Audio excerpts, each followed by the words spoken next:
থেকে রাত 10টা পর্যন্ত দোকানদারি করি ভাইজান। 7 থেকে 8,000 টাকা বিক্রি করি, 1,000, 1,200, হাই 1,500। 30 কেজি চাউল বিক্রি করি, 30 কেজি চাউল আতপ চাল 1,800 টাকার ভর্তা লাগে, 700 টাকার গ্যাস লাগে, পানি লাগে 500 টাকার, প্রায় 6,000 টাকা, 6,000, 6,500 টাকা খরচ লাগে। চাউলের পুঁজি পেটটাও সোয়াগার, চাইলের তো পুঁজি আছে।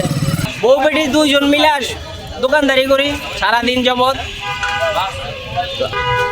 সিটার খরচ সিটার থেকেই দেয় আল্লাহ। ধরে না আমি রিক্সা চালাইলে 500 টাকা 1,000 টাকা রুজি করতাম সারাদিন। এটার পরিণতি এটার মধ্যে জায়গা, এটার তুই রুজি করি।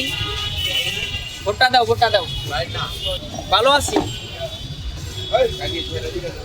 আর 1,500 মিথ্যা কথা কয়া লাগছে।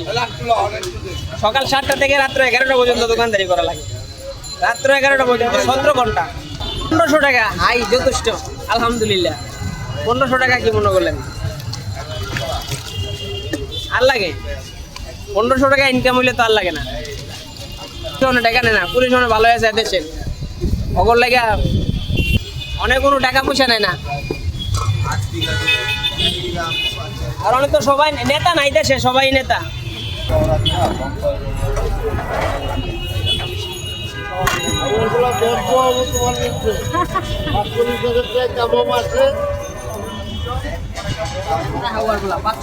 কামাইলে কি আমার তো মাসে 30,000 টাকা সংসার খরচে আছে।